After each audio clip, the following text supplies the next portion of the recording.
Hello and welcome to TGI Crime Day. In case you missed it, a couple weeks ago I put up the video version of this podcast on YouTube. Yay, finally figured it out, hopefully. Hopefully it's going to be fine. So if you are listening to the audio-only version, you can go and subscribe on YouTube, or if you're watching on YouTube, you can go and subscribe and catch up on the first 20-ish episodes that are audio-only wherever you get your podcasts. Also, I'm going to remind you at the top of the episode, rather than at the end, I would really love to start doing listener story episodes of kind of everything. Your spooky ghost stories, your hometown murders, your town's urban legends. Send them to me, whatever it is, true crime related and spooky related, and I will start doing episodes where I read them to you and we can all share our stories. I love it. I really like the idea of that. Sometimes it feels so lonely, just me and my microphone, so I love the idea of having listeners be interactive with the podcast. So send me your things. You can send all of your spooky and true crime related things to tgicrimeday@gmail.com. Okay, before we get into today's case, I wanted to give you a quick content warning. We are talking a lot today about mental health and suicide in this case, and I think it's important to share these things and to share these stories because, first of all, I think we should all be working together to get rid of this stigma around discussing mental health struggles. But specifically in this case, a young woman was failed by a system that took one look at her mental health record and made a lot of assumptions about who she was as a person. And so I just wanted to give you a heads up before we get started. Today I'm taking a look into the tragic, unexplained circumstances that surround the death of Phoebe Handsjuk. For the sake of my research process and because there are so many things I want to talk about surrounding this case, it's going to be in two parts, so make sure you're subscribed so you can catch up on both of those things. I didn't want to cut anything short and I didn't want to cut anything out for the sake of time, so I decided it's better to just do it in two parts. So if you like two-parters, yay. Me too. And if you don't like two-parters, I'm sorry, just wait until next week and both of them will be out and you can just listen to them right in a row. Also, before I get started, I wanted to mention the book that I read that gave me a ton of insight into this case and was a huge help in my sources. That book is called Into the Darkness, The Mysterious Death of Phoebe Handsjuk, and it is by Robin Bowles.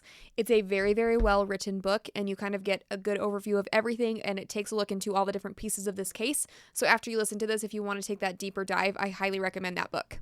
Phoebe Handsjuk was born May 9th, 1986, and Phoebe was born by an emergency C-section, and right from the start, she was just a firecracker kind of girl. Phoebe's mom, Natalie, called her Tiger Cub because she was born in the Chinese Year of the Tiger. A few years after Phoebe was born, the family welcomed two boys, Tom and Nikolai. Phoebe was very close with her brothers and had a good relationship with her parents. Even when she was very young, Phoebe was very artistic and creative, and people described her as mystical, which I think is just the coolest thing. She was very competitive in sports, and she played basketball when she was in school, and people told stories of how Phoebe would be very calm and having fun during basketball games until something happened, and if she was fouled, then something would happen. A fire would light inside her, and she would be speeding down the court and playing at the top of her game. I think that Phoebe seems like the type of person who, if someone told her she couldn't do something, she would be like, oh yeah, watch me, and would go and do the thing. Phoebe went to the Sophia Mundi Steiner School, where they followed the teachings of Rudolf Steiner, who developed a holistic system of education that promoted each child's own unique qualities. They put an emphasis on teaching through the arts, and I think this sounds like the coolest concept for extremely creative kids who maybe struggle with traditional teaching. I love the idea of teaching kids based on their specific learning styles. I feel like that opens up so much more room for success. Anyways, it seems like the perfect place for someone like Phoebe, who was always looking for ways to be creative and artistic. Her mom, Natalie, said, quote, "She was a wild child and enjoyed the rich fantasy world of her own imagination. She was physically active and, as a young girl, loved natural spaces, wild places, and especially the ocean." End quote. As Phoebe got older, she was very social, and she was always kind to the people she went to school with. One of her classmates said, quote, "I remember her walking up to greet me with a rose. I remember saying that I was really scared to start school, and she told me that I had nothing to be afraid of, that I had amazing things to look forward to, and that it's okay to be scared sometimes. She actually took my hand and walked me upstairs and right to my desk and said she wouldn't leave until she saw me smile. She was absolutely beautiful." End quote. There is always story after story of just how beautiful Phoebe was and how people were always entranced by her, like she put a spell on them when she walked into a room. I know that we hear this a lot in cases, but with Phoebe it really was that way. Her friends said that at parties, guys would just flock to her. And as a teen, I'm sure that was really exciting, but Phoebe did write things in her journal about how difficult this was at times because she felt like certain people only cared about her looks and didn't really want to get to know her, and that was something that was really hard for her. It was hard for her to know people's intentions when they became her friend. Phoebe did find herself in a little bit of a tough spot, like a lot of kids her age. She would go out and party with her friends, and she eventually started experimenting with drugs and alcohol.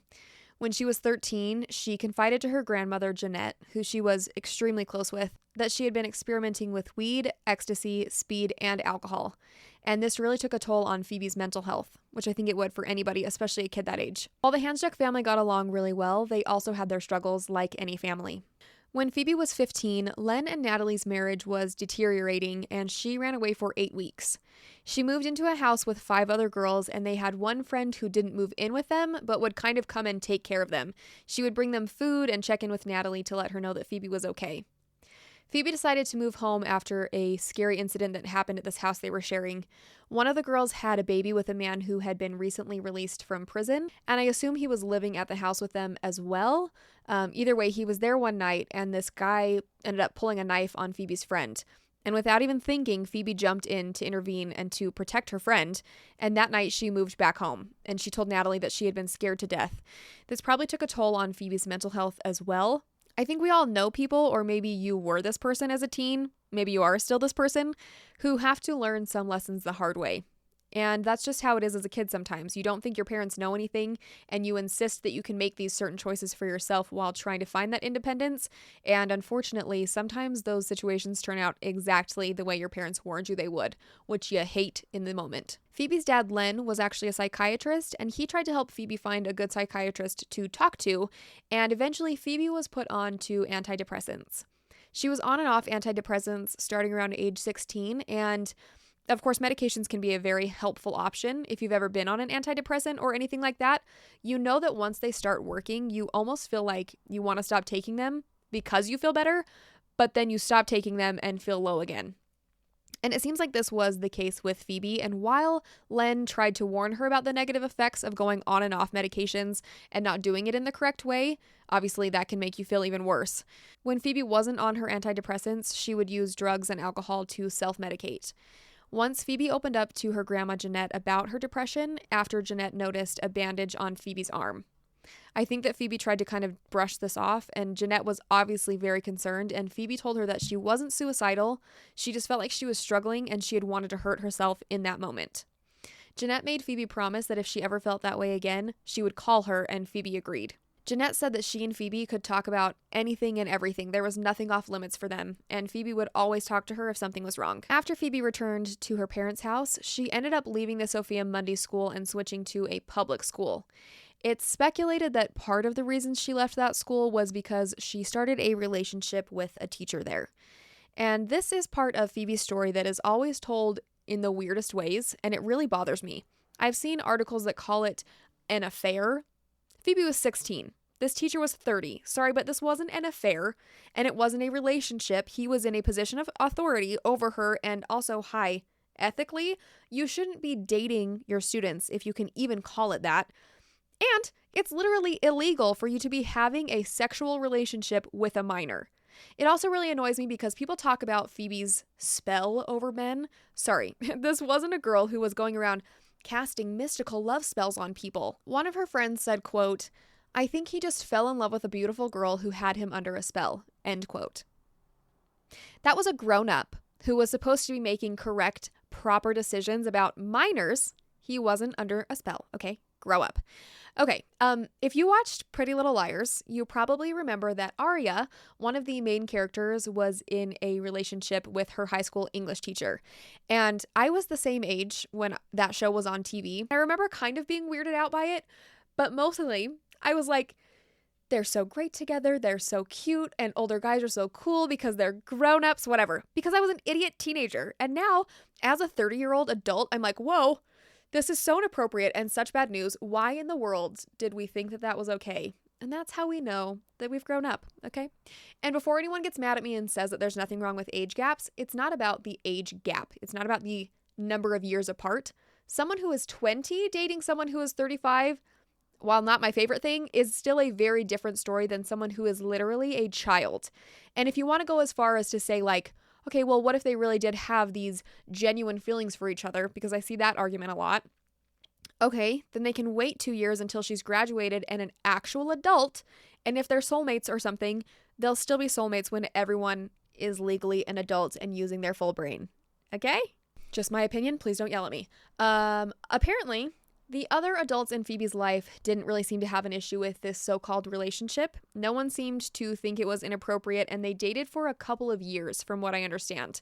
And Phoebe's parents actually had a 14-year age difference, and her grandparents had an 11-year age difference. So maybe they understood it a little more and didn't think it was that strange. But again, I just still can't wrap my head around how anyone thought it was appropriate for a teacher to be pursuing a student. And no one saw an issue there and then acted like it was because Phoebe was just like putting spells on adult men. Phoebe left school after year 11 to start working. She worked a few different jobs before landing a position as a receptionist at a big hair salon that's run by Lindley Godfrey. He's a celebrity hairstylist, so this was a really, really good opportunity for Phoebe. This was probably also a great position for someone like Phoebe, who was really outgoing and very social. She met a lot of different people working there and enjoyed this job a lot. One day, a man named Anthony Hample came to the salon for his appointment and was immediately interested in Phoebe. And everyone calls Anthony Ant, so that's what I'm going to call him moving forward. When Phoebe met Ant, she was 23 and he was about to turn 40. Phoebe often dated people that were much older than her, and her grandma Jeanette said that she believed that Phoebe was looking for some kind of approval or validation from these older guys. And again, the age difference is totally fine as long as both people are on the same page about their paths in life. Phoebe's relationship with Ant progressed pretty quickly. According to the book Into the Darkness by Robin Bowles, Phoebe's relationships always started off really strong and really intense, but eventually they would kind of blow up in the end. And this could have been because Phoebe was such an outgoing person. She liked to go to parties. She would chat with different people there. She was still very much in that phase of her life. And maybe her partners weren't super stoked about that. Again, that age difference can be tricky to navigate if the older person is kind of like done with that party phase and ready to chill out and slow down a bit. But the younger person is still very much finding themselves. They are in the prime of their life. They're figuring it out. And it can cause a lot of tension and sometimes jealousy depending on the relationship. A friend of Phoebe said, quote, "She was loved by so many. She could never be yours to keep. You could only have Phoebe for a moment, and then she would be gone without a trace." End quote. It seems like Ant really wanted to be the person to keep Phoebe, though. Phoebe was this artistic, outgoing fireball of a person, but Ant was done with that stage in life. He was almost 40, and he ran an extremely successful event planning business. His dad and stepmom were also very successful and well off.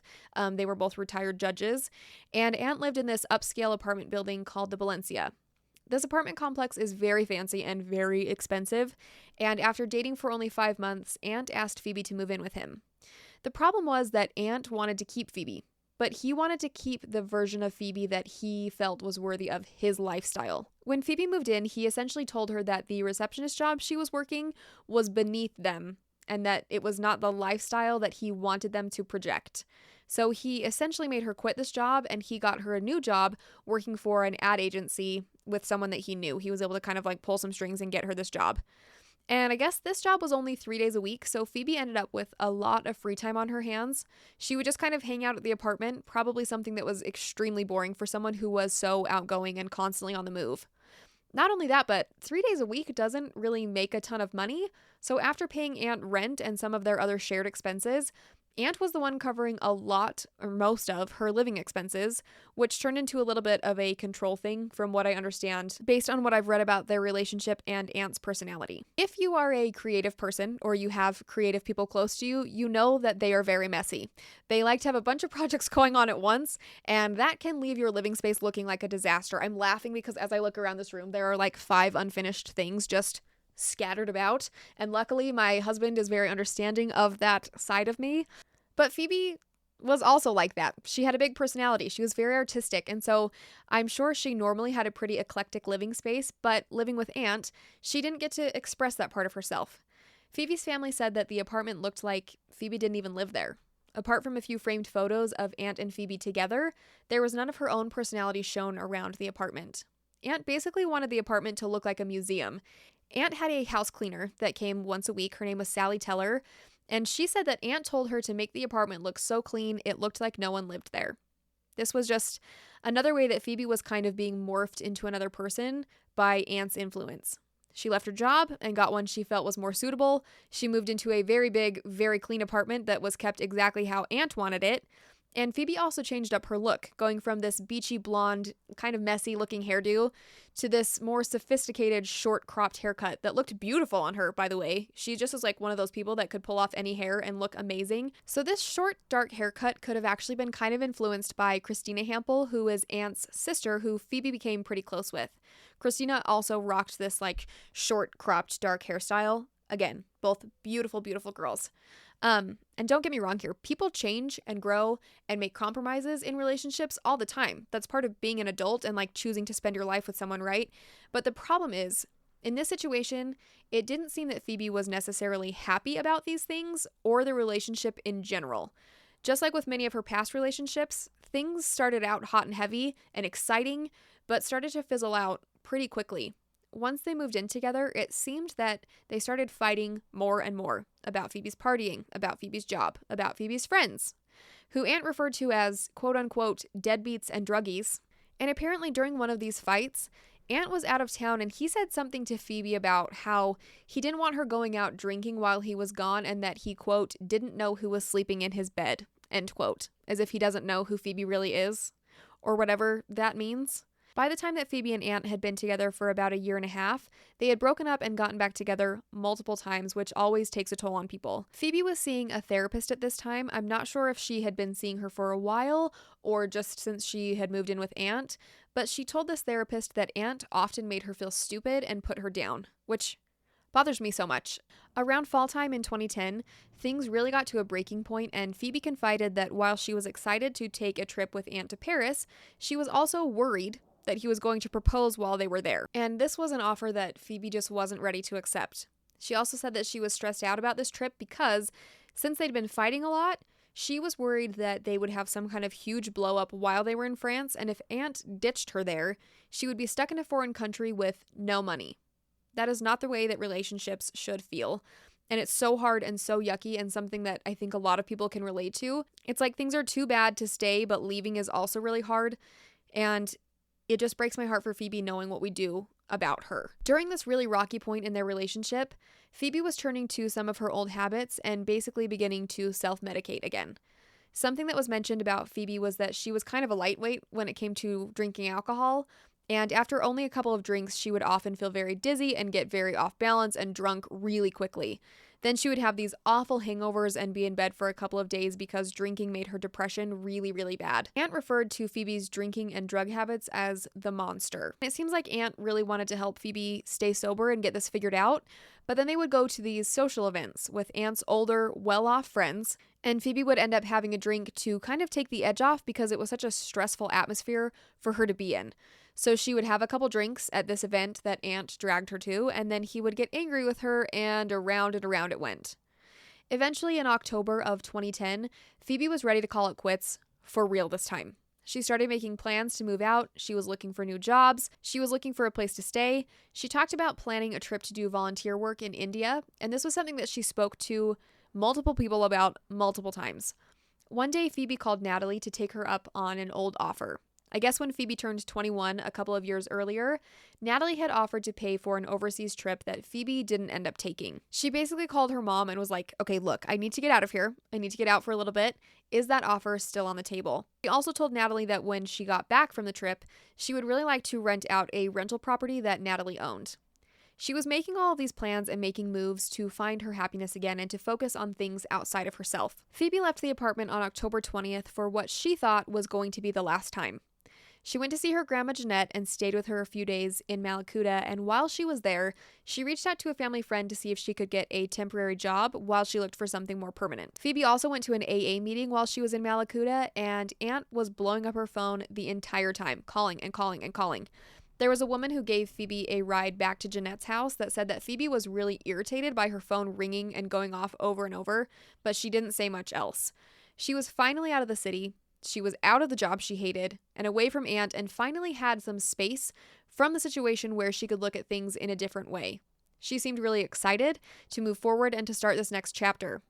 She told Jeanette her plans about India and getting back to her happiness and away from the stress and anxiety that was weighing her down so much lately.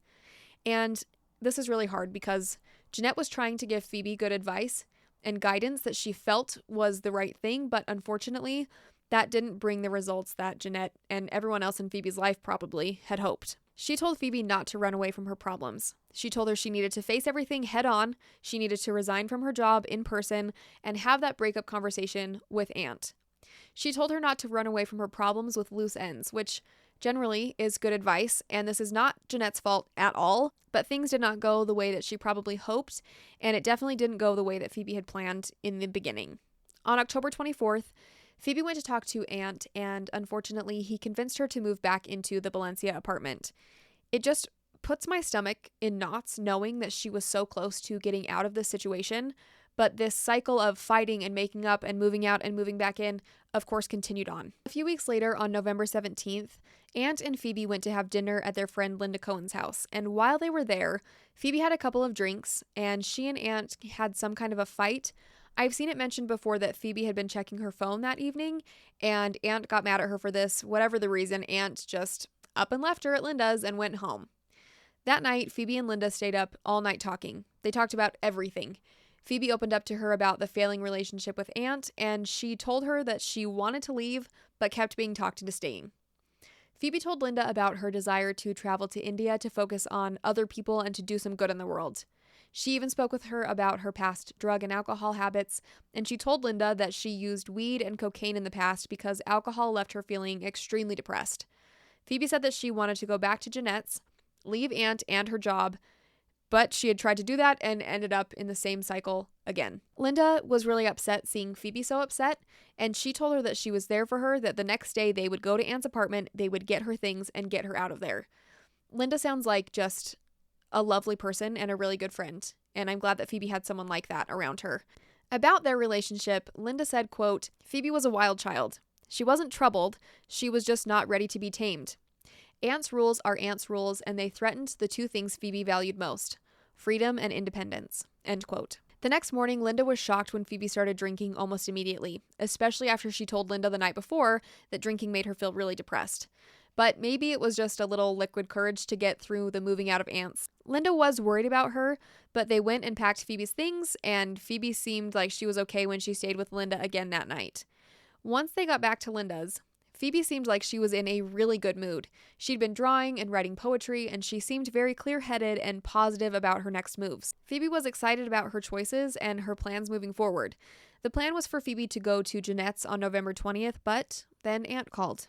And I have no idea what he said to her, but she ended up moving back in with him another time. Only 3 days later, on November 23rd, Phoebe called her dad Len and said that Aunt had kicked her out and that she needed to be picked up from his apartment.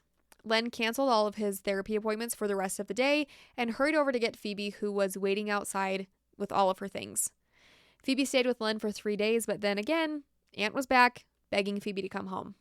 After Phoebe moved back in with Aunt, she met up with Linda again, who was surprised that Phoebe was in a really good mood. And she seemed actually really excited to be back with Aunt. She felt like things were finally going in a positive direction, and they were going to work through things.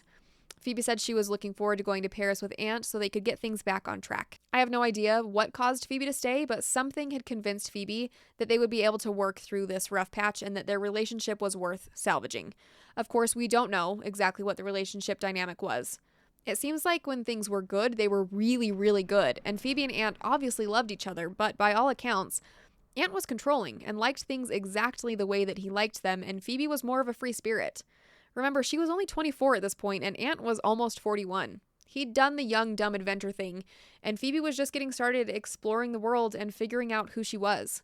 That's what I meant earlier, I guess, when I said everyone needs to be on the same page, no matter what age you are, but especially when there is that age difference. And clearly, they were not on the same page because in the 6 weeks leading up to Phoebe's death, they'd broken up and she'd moved out and back in 4 different times. And I know it can be really easy to look at these things from the outside and be like, why wouldn't you just leave? Why are you staying there? But if you've been in this type of relationship, or if you have someone close to you who's been in this type of relationship, you know that it's never that simple. Whether he convinced her to come back because he was willing to work through things, or because he manipulated her by talking down to her and making her feel like crap, which we know from her therapist was not impossible, something kept her in that apartment. There was a reason she kept going back, and that cycle of manipulation and back and forth is a very, very difficult one to get out of. So if you've been there, or maybe you're there right now, I'm really sorry. It's literally a nightmare. So please take care of yourself and know that you deserve to be in a happy, loving relationship with someone who doesn't make you feel like an idiot all the time. Okay, I'm gonna get off my soapbox of unasked for advice and move forward. The week after Phoebe moved in with Aunt for that final time, she met up with breakfast for Len, and they would do a breakfast date weekly, which I love. They would just chat and kind of catch up, and Len said that this was a great way for him to spend time with his daughter, but also a good way to keep an eye on her. Len's birthday was that week, and they'd originally planned to be at his birthday party, but Phoebe told him that Aunt had surprised her with tickets to a U2 concert that she was really excited for. So they decided to have a late birthday dinner for him the day after the concert the following week. It seems like something else happened over the next few days because Phoebe became more withdrawn. The manager of the Valencia, Eric, said that Phoebe was always smiley and friendly when he saw her around the building. However, the last time he talked to her, she just seemed off. Phoebe rode her bike everywhere and would usually have to bring it inside, up the elevator, and store it in their apartment because all of the bike spaces were assigned and full. But on this particular day, Eric was really excited because he got to tell Phoebe that a spot had finally opened up, and he knew that she hated taking that bike upstairs, so he was stoked to tell her. But when Eric saw Phoebe coming into the building and he told her this great news, she barely responded to him and seemed like she hardly even noticed that he was talking to her. And again, Phoebe was very social and very outspoken. She and Eric had had a lot of interactions in the times that she had lived there, and she had never been like that before, especially about something she was like excited about. That same week on November 29th, Aunt and Phoebe went to dinner at a friend's house, and Phoebe told Aunt that she wouldn't drink and she would quote unquote behave.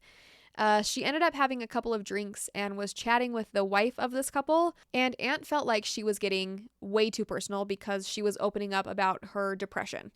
And Aunt apparently didn't like this. They ended up leaving early and returned to the apartment around 7:50 p.m.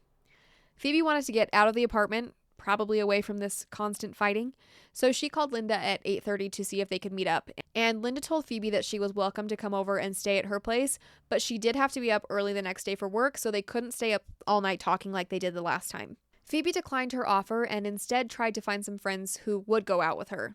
She ended up calling her friend Brendan, who everyone calls Bren, so that's what I'll call him. Bren and Phoebe had been friends for a very long time. I think they were close to the same age, but Phoebe had dated Bren's older brother years before, and she and Bren had stayed friends afterwards. Phoebe and Bren met up at 11:30 p.m. at the European Beer Cafe and had a couple drinks together. Aunt called her over and over and over and over the whole time, of course. And Bren had to go home a little after midnight. They weren't together very long. He had to work the next morning. But Phoebe wasn't in the mood to go back and deal with Aunt, so she stayed out. Bren said that she seemed like she was in a good mood when he left the bar. Phoebe ended up going to her mom's house after that, and Natalie was out of town, but her partner Russell was there. Russell was probably surprised to see Phoebe in the middle of the night, but he made her a cup of tea, and they stayed up talking until about 3 a.m. Russell seems like a really, really great person. I love that he was there for her while her mom was out of town, and he just was like, come in, let's have tea, let's chat. She just needed a place, and she needed to get out of Aunt's apartment. If I remember correctly, Natalie was out of town for work, but she would be back the following week, and she and Phoebe had made plans to start on planning her younger brother's birthday. It seems like Natalie and Phoebe could butt heads sometimes. Their relationship was a little bit strained when Phoebe was a teen. Totally normal mother-daughter dynamic at that age, but they were really working on repairing that part of their relationship, and based on the emails they had been sending back and forth, they were really looking forward to catching up and spending some time together when Natalie got home. The next day, November 30th, Phoebe told Russell and Jeanette that she was going back to the city to go to work, but she ended up skipping work and going back to the Valencia around 9 a.m. Like I mentioned before, when Phoebe drank a lot, she would become really depressed and she would struggle through a haze for a couple of days. I'm not exactly sure what was going on, but she did call her psychiatrist that day and was trying to get a last-minute appointment with her. The psychiatrist was completely booked and told Phoebe that if she was in an emergency or feeling suicidal, she should call the hospital. And apparently, she did make some calls, but whatever she was told didn't feel helpful to Phoebe. She called the psychiatrist again and told her that she really, really needed to talk to her, but again, the psychiatrist couldn't fit her in. I wish we knew what Phoebe was thinking and going through at that time, but I haven't ever been able to track down exactly what her state of mind was or what led her to this point. After that, Phoebe called Bren again. And Phoebe actually had 2 phones. One was an iPhone that was under Aunt's plan, and one was an old Nokia that she kept mainly so that she would have all of her old numbers from it. She called Bren from her Nokia, and he was working, so she left him a message. And she told him that if he didn't get back to her, she'd throw her phone away and leave the world. Bren got that message around 6 p.m., and when he called Phoebe back, her phone was off. Bren wasn't immediately worried because Phoebe would kind of say things like that. He didn't really think there was cause for real concern because he knew Phoebe well enough to know that sometimes she could be a little theatrical and maybe a little bit dramatic. We all have those friends. We've all been that friend. So Bren didn't set off any alarm bells right away. After she couldn't get a hold of Bren, Phoebe actually reached out to a friend that she met in 2009 in an art class. I think this person remained unnamed, but they became friends because they bonded over their depression, and they had a lot in common. They met in an art class, so they already had a lot to talk about. Also, it's always such an interesting thing when you end up trauma bonding with someone, like at a random event. It's just nice to know that you're not the only one with hard stuff, and I'm a big believer that if everyone aired out their dirty laundry a little more, we wouldn't all feel so shitty about our own dirty laundry. So I love that Phoebe and this guy were so close, and were able to kind of become friends. But eventually he did kind of take a step back from their friendship. I think there was a point where they were talking constantly. They were in contact like almost every day. But eventually he decided that he was kind of done with the party scene. He was done with drugs and with drinking. And at the time, Phoebe was still very much in that world. And they stayed in touch, but they weren't hanging out regularly anymore. So it had been a while, and Phoebe kind of contacted him out of the blue. But Phoebe called this friend and was like, I need to get out of my head. I need to get out of my apartment. I need to talk. So they met up, and Phoebe told him what had been going on. And she said that she felt really bad for bothering her family again with her relationship troubles.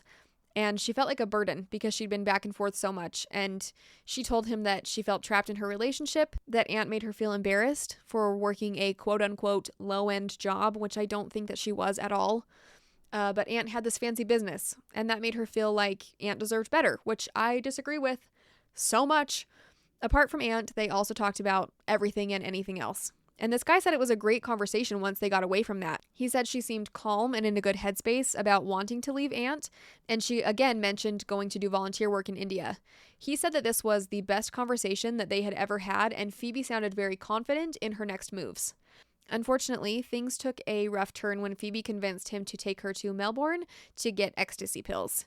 He said that Phoebe took at least 1 tab while they were in the car, and she started having extreme mood swings. One moment she was totally fine, the next she was really upset and angry, and apparently they had been looking at some of his artwork, and she had tried to kiss him. He turned her down, and she got really upset, so he decided it was time to take her back to the Valencia. He ended up dropping her off somewhere downtown around 9:30 p.m., and by that point, it seemed like Phoebe was fine and back to her happy, bubbly self, so he wasn't super worried to drop her off. Phoebe had partied a lot and was not new to using drugs, and this guy knew that, so it's not like he just ditched her somewhere. He thought that she would be fine and would go out and do her thing like she always did. No one is totally sure what Phoebe did for the next few hours, but she arrived back at the Valencia around 12:30 a.m. Aunt had gotten home from work that day at 6 p.m., and he had apparently texted Bren asking if he knew where Phoebe was. By the time he texted Bren, he had probably called Phoebe at least a dozen times trying to get a hold of her, and I don't think that Bren responded to Aunt. I believe they had met before, but it's not like they were super close friends, so he probably was like, dude, leave me out of it. I'm speculating, but we can guess. The following day when Aunt left for work at 9 a.m., he said that Phoebe was sound asleep, and from what I understand, Phoebe stayed in all day and was trying to sleep off her hangover. Like I mentioned before, it wasn't necessarily a regular occurrence, but it definitely wasn't unusual for Phoebe to kind of go on these benders and then need a few days to recover. This is where we get into the bizarre and confusing series of events over the next 48 hours in this case. The next 2 days have been inspected with a fine-tooth comb, and no one can seem to lock down exactly what was going on because there have been so many different versions told by different people involved here. So I'll do my best to explain what we know based on the research I've done. At 10:30 a.m., a text was sent from Phoebe's phone to Aunt, Natalie, Len, her brothers, Tom and Nick, Jeanette, Natalie's partner Russell, and her boss Michelle. It said, quote, "Hi family, I am in bed about to sleep, and when I wake, I will transform into the most incredible human being you've ever seen. Not. I will go to hospital. It's safer there, and I hear the special tonight is tomato soup. Delicious, nutritious. I love you all very much, but not enough to send an individual text. Sorry about that, but time is sleep and I must be on my way. Merrily, merrily, merrily, life is but a dream, XO. After getting this pretty bizarre text, Jeanette was really worried and decided to call Ant to see what was going on with Phoebe. Ant said that he hadn't seen the text yet, but that when he left the apartment that morning, Phoebe was sound asleep and totally fine. Ant assured Natalie that he would go home and check on Phoebe, and supposedly, he did this. According to a statement Ant later gave to police, he arrived back at the Valencia around 11:30 a.m., where he talked to Phoebe, who told him that she had taken 2 Stilnox sleeping pills that had been prescribed to Ant. Ant said before he left to go back to work, he took this bottle of pills with him so that Phoebe wouldn't take more if she woke up, either on purpose or an accident. There's a problem here, though. There's no record of Ant going back to the apartment. At the Valencia, each resident has a key fob that is tracked like crazy when they go in and out of the building. You have to use that fob to get into the parking garage, then into the lobby, then to access the elevator, and the fob only works for the floor that you actually live on. So you can't get into the elevator and go to whatever floor you want. If you live on 5, you're going to 5 with your key fob. If you were visiting the building, the resident on that particular floor had to buzz you in. Or you would get into the elevator and stand there like an idiot while none of the buttons worked and people would get into the elevator with you like, what are you doing? Apparently this happened all the time at the Valencia, and then whoever was working the lobby had to be like, buzz your friend so they can buzz you up. So every time a resident went to their floor, there would be 3 different checkpoints that scanned this fob. Parking garage, lobby, elevator. And all of these were tracked and recorded for months. Later, there would be 0 record of Ant going back to the apartment in the middle of the day on December 1st, even though he insisted that he had. That's just the first of many inconsistencies that will come up in Ant's story, but we'll get more into that later. December 1st was a Wednesday, so that meant that their cleaner, Sally Teller, came by to make the apartment quote-unquote look like no one lived there, like Ant liked it. When she got there, Phoebe was in their master bedroom, and Sally was surprised that Phoebe was there because usually the apartment was empty when she cleaned it. Sally peeked into the master bedroom to ask Phoebe if it was okay for her to clean in there, and Phoebe said that it was fine, and she just left that room so that she could clean in there. Sally asked Phoebe if she was okay, if she was feeling sick or needed anything, and Phoebe said that she felt fine and was her usual bubbly self. According to Ant, when he got home from work that night, he cooked Phoebe dinner, he drew her a bath, and he gave her a massage. Which could be true. I'll let you decide if that sounds like something someone does who is complaining about their girlfriend going out and partying and all of this stuff after she'd tried to move out 4 times in the past 6 weeks, and they were clearly on the rocks and frustrated with each other. Maybe he did. The night before, when Phoebe was out kind of on her bender, he had called her dozens of times and was probably pretty pissed that he couldn't get a hold of her, but maybe he really was trying to be kind and understanding and supportive of Phoebe. Phoebe talked to her dad later that night and told him that she was feeling pretty miserable after drinking and kind of being on drugs for the last few days, and she told him, quote, "I really need to stop doing this."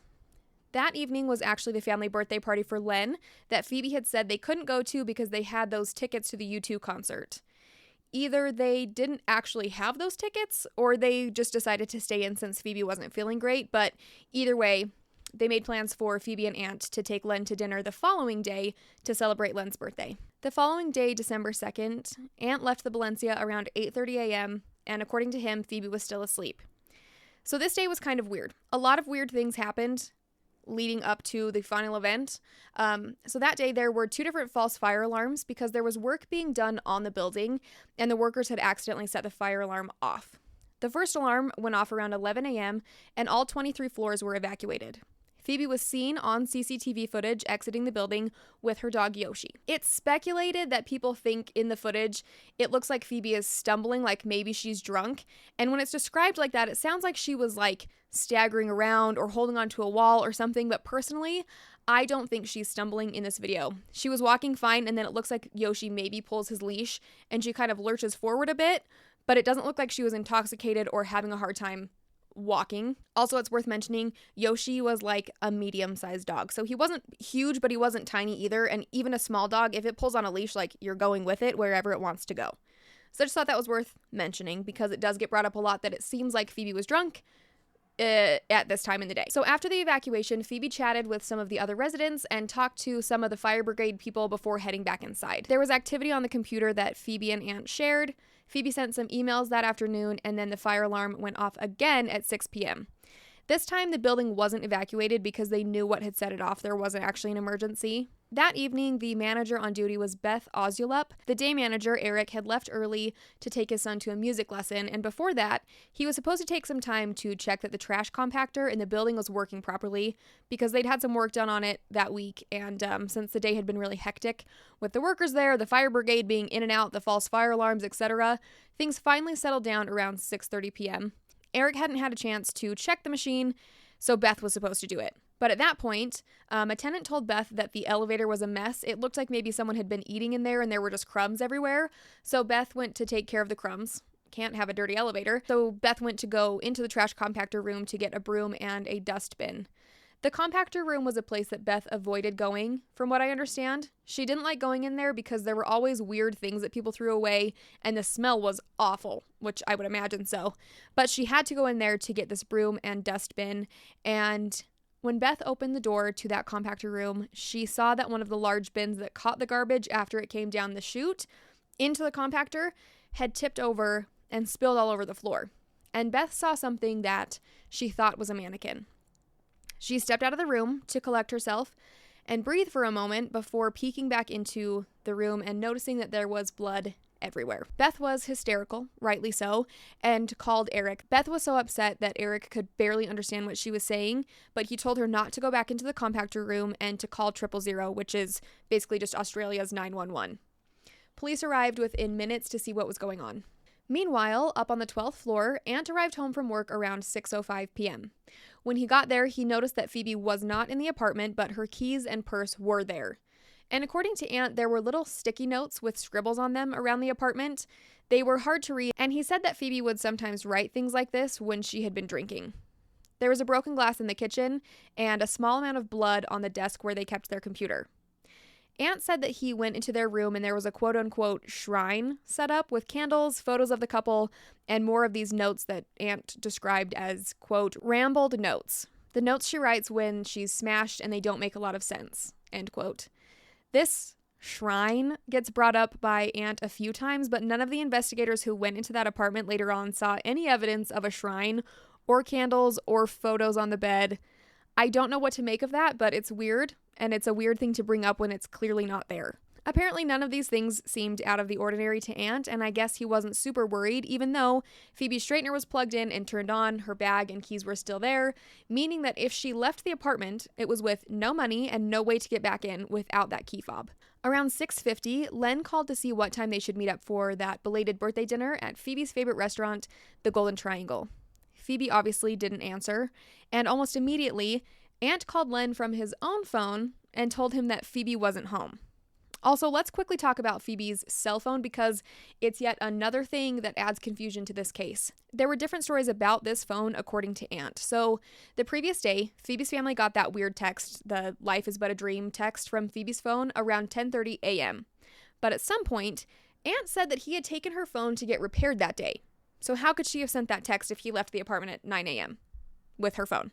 Then later he said that he actually hadn't taken Phoebe's phone until the 2nd, and that he thought maybe it could have possibly even been after that. This is important because when Len called Phoebe's phone, Ant called him back 30 seconds later. Ant had never called Len before. Not one time. It seems like maybe Ant had heard Phoebe's cell phone ring, but then later Ant said that it was just a coincidence, that he just happened to call Len, and he couldn't have heard the phone ring because it was at the repair shop. Ant let Len know that Phoebe wasn't home, but he didn't think that she could have gone far without her purse or her keys. It seems like right away Len was pretty concerned, given the last few days Phoebe hadn't been in the best place. Len told Ant that he should call the police and report Phoebe missing, but Ant said that they don't listen until 48 hours have passed and she'll be back by then. The conversation ended, and I'm sure Len was shocked by Ant's attitude. Later, Ant said that he was really concerned at this point, but it seems to me that he couldn't have been that worried because after he hung up with Len, instead of calling around to Phoebe's friends or maybe trying to call her Nokia phone, he called the Golden Triangle to place a delivery order for one. Your girlfriend who had a rough couple days isn't home when you get home from work. You see all her stuff is there. You allegedly find this shrine in your bedroom. There's broken glass and blood by the computer. Her dad is worried and wants you to call the police. And you're like, well, I'm super hungry. We were going to go to dinner anyway. Better order from Phoebe's favorite restaurant where we were supposed to go in an hour. And this is difficult for me because I do think it's so important not to judge the way that people act in situations that we have nothing to do with. You know what I mean? And I think that sometimes in stressful situations, people act in a really weird way that later seems weird, but at the time isn't.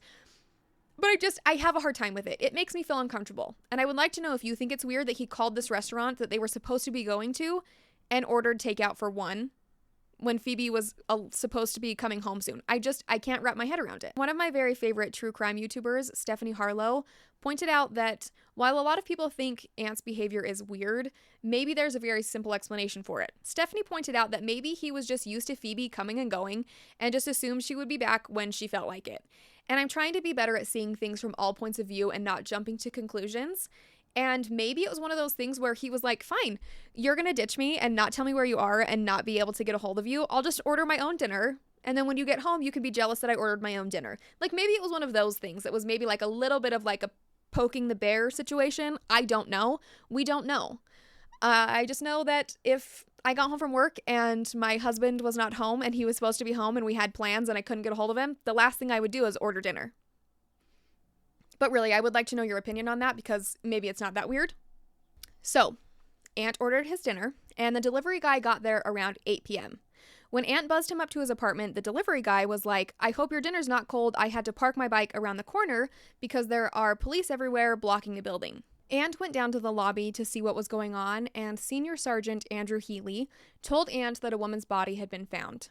Ant was like, wait, my girlfriend's missing. Do you think it could be her? It seems like the police thought that was a quick conclusion for him to jump to, so they asked him for some more information.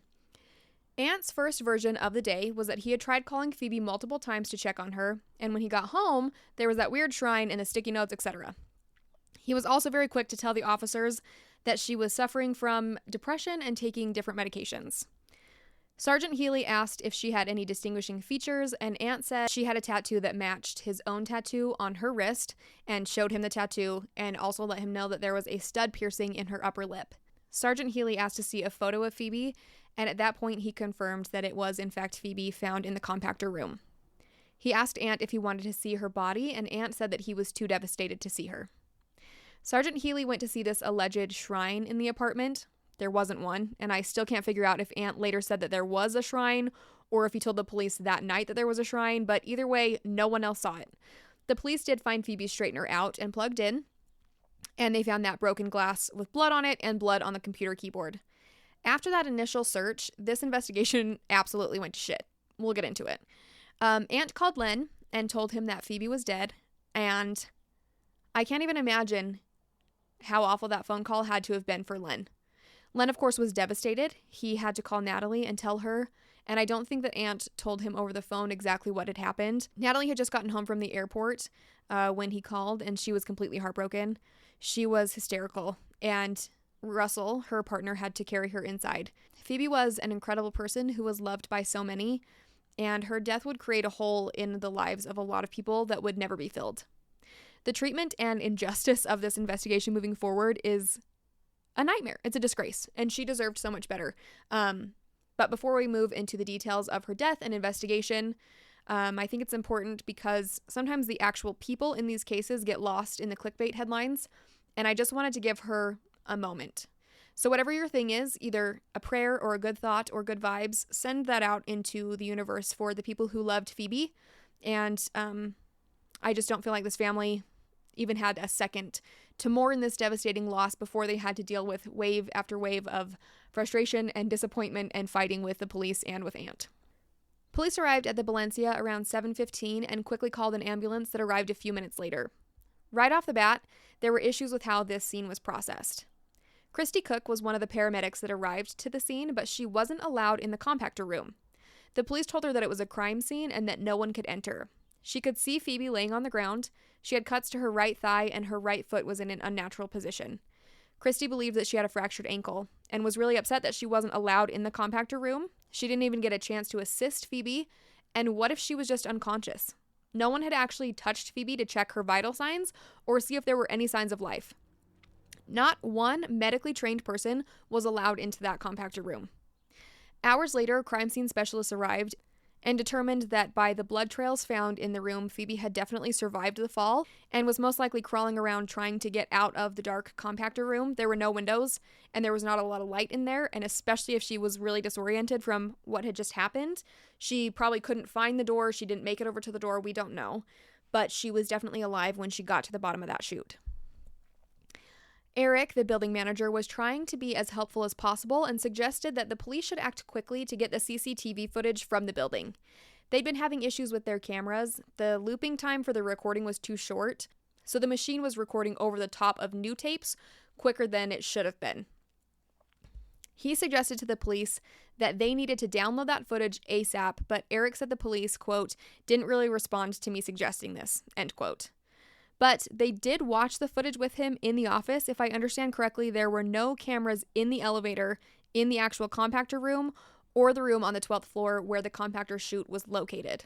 So there wouldn't have been a clear explanation as to what exactly happened, but they could have looked into the people coming and going from the building that day, and if there was anyone out of place or acting strange. It doesn't really matter now because that footage was long gone, despite Eric's best efforts to give it to the police. Beth was still obviously terrified and upset after finding Phoebe. She was waiting for her sister to pick her up so she wouldn't have to go home on her own when an officer told her not to worry too much, like that's even possible after what she just saw, because she has a heart, I don't know. He said, quote, the girl committed suicide and put herself down that rubbish chute, end quote. This was like an hour after the police got there. I'm not even sure they had identified Phoebe by that point, but it didn't take them long at all, and they didn't look into it before people started saying that and jumping to that conclusion. Not long after that was when Aunt came down and they put together that it was Phoebe. Some of the officers looked around the apartment, they saw the blood, they saw the broken glass, didn't see a shrine. There were a couple of photos on the bed, but it wasn't as weird and like mystical as Aunt made it sound. They took a quick look around the 12th floor, including the room where the trash chute was. There was a spot of blood on the door to that room and blood on the floor inside the room. Detective Garrett Howells saw dirty boot or shoe prints leading away from apartment 1201, which was Aunt and Phoebe's apartment, and he believed, based on the length of the stride, that the person was either very tall or running. And they definitely weren't like Phoebe-sized footprints, it was definitely like larger footprints. This fancy schmancy apartment complex, the floors got cleaned every single day. Someone was mopping those floors, so the prints had to have been new. These could have been a clue, but no one took photos or followed up on it. That night, Phoebe's family and Aunt were questioned, and just like he had when the police were in their apartment, Aunt told them about how Phoebe had been depressed, she was talking to a psychiatrist about her mental health, and she had been taking drugs. He described her as self-destructive and, quote, struggled every day to do the simplest things, end quote, which I don't exactly think is fair. She was struggling, yes, but she was also trying to get things handled and was making future plans. Plans to get away from Aunt. Maybe to Aunt, it seemed like she was struggling because she was trapped in that apartment. Anyways, moving on. Her family was also very open about Phoebe's drug and alcohol use. No one was trying to, like, cover it up or make it seem like she wasn't doing those things. But none of them believed that she was suicidal. And I do think it's important to note that people can be depressed without being suicidal. People can also have intrusive thoughts about suicide without acting on it. And I think it's really unfair that the second someone mentions mental health, a lot of the time in these investigations, if you can even call this an investigation with how quickly they jumped to conclusions here, in these cases where drug abuse or mental illness are part of that person's life, they often don't look deeper into the bizarre deaths because they just assume it was a suicide and move on. No matter what the circumstance, no one close to Phoebe believed that she would have done this to herself. I'm getting a little ahead of myself, so let's get back to the night of Phoebe's death. Aunt called his mom, Sue, and his stepdad, Robert, as well as their friend, Linda Cohen, and Linda was devastated. She couldn't believe that Phoebe was gone, and when she got to the apartment, she said that Aunt was in a room with a detective, and Aunt was laying on the floor sobbing hysterically. And when his mom and stepdad showed up, she said that Aunt got up, went to the table, but was still crying, and he was talking really weird. While he was being interviewed by police, Detective Justin O'Brien noted that Aunt was crying, but there was no tears, no mucus, no red eyes. He was just like making the noises. And apparently the officer who was typing out Ant's statement was slow at typing, and at one point, Ant looks up at him and is like, "Oh, do you want me just to type that for you? I'm a really fast typer." And the officer was like, "Dude, you can't even stand up. How can you type a statement?" The following days and weeks were full of uncomfortable and very frustrating events for Phoebe's family. On December 3rd, they went to view Phoebe's body, and they called Ant multiple times to see if he would go with them. Finally, his mom, Sue, answered the phone and said that Ant couldn't go to the viewing because he was resting. A huge shock came a few days later when they found out that they weren't able to have Phoebe's body released to them so that they could start planning her funeral. Apparently, Ant had registered as Phoebe's next of kin, so now all of those decisions were in his name. This was odd because there are certain criteria you have to meet to be someone's next of kin, which their relationship didn't actually fit in. In Australia, you either need to be married or meet the requirements of basically what's a common law marriage, including living together for at least 2 years, a sexual relationship, joint property, and to be committed publicly to sharing a life. First of all, Ant and Phoebe had only been dating for a little over a year and a half, so right there, it doesn't fit. They had to be living together for 2 years. They hadn't even known each other for 2 years. Also, they'd broken up and Phoebe had moved out multiple times in the weeks leading up to her death. On top of that, Phoebe also paid Ant $120 per week in rent. And if I remember correctly, they figured out that Ant had lied on this application to be her next of kin and kind of messed with the dates of when they met and when they moved in to make it look like it had been longer than it actually was. Phoebe's family was obviously shocked and confused as to why Ant would do that, but he still wouldn't talk to them. Finally, his mom called for him to set up a meeting with Natalie and Len. And again, listen, everyone deals with trauma differently, and maybe talking to her family was really difficult for Ant because he was also grieving. But if you've got yourself together enough to fill out next of kin forms, like the day of and all of that, I would think you have the common courtesy of involving her family. Also, let's remember that this is a 40-year-old man we're talking about here. This is not some 20-year-old kid that needs protecting from his mom. Everyone was taking turns taking care of Ant. His mom, his sister, and some of his close friends kind of took turns just hanging out with him and making sure he was okay. Later, Linda said that Ant had acted strangely in the days after Phoebe's death. She said one moment he would be completely fine, acting totally normal. She saw him using Facebook a lot, but if visitors came, especially Phoebe's family, he would suddenly cry and curl up on the couch. Again, we all know that grief comes in waves, and there are definitely things that trigger it, but that was pointed out, so I thought it was important to include. Also, less than a week after Phoebe's death, and I believe before there had been an official ruling by police, Ant put up a Facebook status that said, quote, "For those of you around the world who don't know the sad news, my partner Phoebe struggled terrible depression much of her life. She took her life on Thursday to ease her pain, to be at peace. There will be a memorial next week," end quote. Phoebe's family was not thrilled with Ant announcing that to the world, and a lot of her friends found out that Phoebe had passed away because of that Facebook post. Everyone who knew Phoebe was completely shocked that this had happened, and none of them believed it was a suicide. And I know that in a situation where someone takes their own life, it can be really, really difficult for their loved ones to accept it. It goes back to the fact that we just don't always know what's going on in someone's life, and even people who seem fine can be suffering with struggles you know nothing about. I think we all know that and understand it, but the issue here is that they didn't feel that Phoebe would have taken her own life, especially in such an absurd way. I think that the people closest to Phoebe knew that she'd been having a rough couple days, or even weeks, months maybe, because she was going back and forth with Ant, and that was causing her a lot of stress. However, I feel like if that were my best friend, or my partner, or my sister, I would believe that it was possible she had been suicidal, but given the circumstances around her death, absolutely not like that. Let me know what you guys think. The friends she met up with a few days before her death said that when they first became friends, they bonded because they both suffered from depression. And he said that they had discussed suicide multiple times, but he said, in his opinion, that if Phoebe were to commit suicide, it would be using drugs. He said, quote, "She loved drugs. All her stories of good times seemed to revolve around drugs," end quote. Bren was yet another person who saw Phoebe in the days before her death and said that she had a dark side. He had known her for so long. She had a dark side, and sometimes her writings and poetry were dark, but she never discussed suicide with him. And again, I know I sound like a broken record. You can never truly know what someone's going through, and people are really good at hiding that side of themselves. But even Phoebe's grandpa said that if Phoebe had decided to take her own life, there is no way she would have done it by going down a trash chute. And I agree, it's ridiculous. And it's really dark and it's really bleak, but Lauren pointed out that if she had wanted to commit suicide, she had many, many other options. She was in a 12th floor apartment that had a balcony. She had an apartment full of pills. There was just no way that she would put herself down a trash chute. It's ridiculous. Everyone close to Phoebe agreed that it was also very strange that there was no note. Phoebe constantly wrote. She had multiple journals.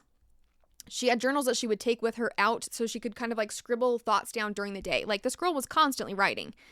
None of them talked about wanting to take her own life. It's just really hard to believe that someone like Phoebe wouldn't have left anything alluding to this supposed plan. While trying to make sense of what happened and dealing with the unimaginable grief, Natalie and Len hit another roadblock when they were trying to plan Phoebe's funeral. Ant was now the next of kin, and he wouldn't communicate with Phoebe's parents, who had more of a right to make decisions than Ant did, in my opinion. After some back and forth, Ant agreed to release Phoebe's body to her family, who wanted a full autopsy done. They made it very clear that they wanted a coroner who would be impartial and didn't have any connections to Ant's family. It's a perfectly fair request. But when Ant heard about this, he sent Natalie an email expressing how disappointed he was.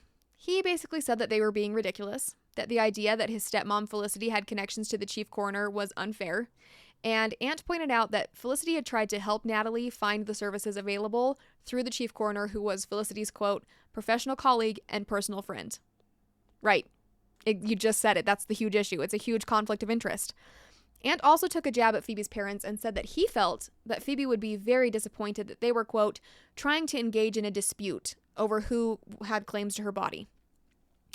Ant finished this email by saying that he had lost all trust in dealing with Len and Natalie, and he said that he and his family would make the funeral arrangements and memorial service that he so graciously invited Jeanette and Phoebe's brothers to, basically saying that Len and Natalie were not welcome at their own daughter's funeral. Then he said that he would no longer participate in any further correspondence. Horrid behavior, in my opinion. This was extremely devastating and difficult for Phoebe's family to go through, and to have Ant act like that on top of it must have been awful. This was a time that everyone should have been banding together and leaning on each other, and for Ant to point the finger at Phoebe's family and act like they were the ones being difficult, oh, it bothers me. As if things weren't hard enough, the same day they got that email from Ant, they were informed by the homicide team that they didn't feel that there was anything suspicious about Phoebe's death. They didn't believe that there was any kind of foul play involved, and they ruled that Phoebe did this to herself on her own. They told her parents that they would not be doing any further investigation unless the coroner decided to look more into Phoebe's death. 3 days. That's how long it took for them to investigate and come to that conclusion. On December 12th, Ant held a service for Phoebe at the Royal Melbourne Yacht Club, and a lot of people attended, but most of the people closest to Phoebe agreed that while the service was beautiful, it didn't represent Phoebe very well. There were a lot of photos of her and Ant together, and from what I've read, it seems like it was really more of a memory of the person Ant wanted Phoebe to be, rather than a good representation of who she actually had been. Phoebe's family held a service on December 16th, and hundreds of people attended to remember Phoebe. Most of them hadn't gone to Ant's ceremony, but the ones who did go to both felt this was a much better tribute to Phoebe. People shared stories about her and wrote messages for Phoebe that would be put in her urn to send her off with love. The following day, Phoebe was cremated, and Ant and his family didn't want to attend the cremation ceremony. A few days later, on December 22nd, Ant and his mom agreed to meet up with Natalie, I think to kind of clear the air, and Phoebe's family didn't want to have any bad feelings between themselves and Ant's family, and I think they were really trying hard to bridge that gap. Natalie told Ant that she would like to collect some of Phoebe's things, and Ant agreed, and they went back to the Valencia. I think maybe he had a box of things for Natalie because it wasn't until later that Natalie realized there were things missing, including Phoebe's passport, birth certificate, wallet, and Medicare card. He also didn't give Natalie her camera, laptop, or any of Phoebe's journals. Again, these journals were so important, Phoebe wrote like crazy. There should have been multiple journals that he gave to Natalie. And Natalie emailed Ant and asked for these things. He gave her another box, but still her passport, official IDs, and journals were not included. Not long after the memorials for Phoebe, Ant tried to apply to collect Phoebe's death benefits, and apparently he needed some kind of signed statement saying that they had been in a happy, loving relationship. Ant asked Phoebe's friend Alicia to write a letter saying those things, and Alicia was like, absolutely not. Alicia said she had never heard Phoebe say that they were in a loving or stable relationship, and she said she wouldn't write a letter saying so. Good for her. Seriously, good for her. Ant's dad, however, did write a letter so that Ant could collect these benefits, and in that letter, George said that Phoebe and Ant had been living together 6 months longer than they had. which is interesting because when they moved in together, they'd only known each other for like 5 months. So he was claiming that they'd lived together before they even met. And Ant eventually did get that money, which was around $110,000. He ended up giving it to Phoebe's family, so that's good, but I just, like, then why cause all of that drama? Why not just let them collect it and be done? It makes me bananas, whatever. It makes me bananas in these cases when families of victims have to, like, jump in and become detectives and do all of the work that's not being done. But I guess the silver lining in the situation is that Phoebe's grandpa, Lorne, was a retired detective. Lorne was shocked at this investigation. A 3-day investigation where they barely investigated and they already decided that this was no foul play and that Phoebe did this to herself. Lorne was not buying it, so he made an appointment with Sergeant Clancy of Homicide for later that week. Usually they didn't love when retired cops got involved with current investigations, but he agreed to see him because it was such an unusual situation. In part 2, we're going to get into the investigation and work that Lorne ended up doing. He's amazing, and I hate that he even had to step in the way that he did, but a lot of what he uncovered and some tests that he does are really interesting and really important. And this is why I wanted to do this in 2 parts, because Phoebe's backstory and the events leading up to her death are so important that I didn't want to gloss over anything. And then the investigation that Lorne does himself and the inquest and all the things that happen after Phoebe died also deserve a lot of attention. So that's why I'm doing it in 2 parts. I'm sorry if you hate 2-parters. It's going to be up soon. So make sure that you either subscribe on YouTube or wherever you get your podcasts, or both, so that you know when part 2 comes out. Thank you for being here for this long episode, and I will talk to you soon. Bye.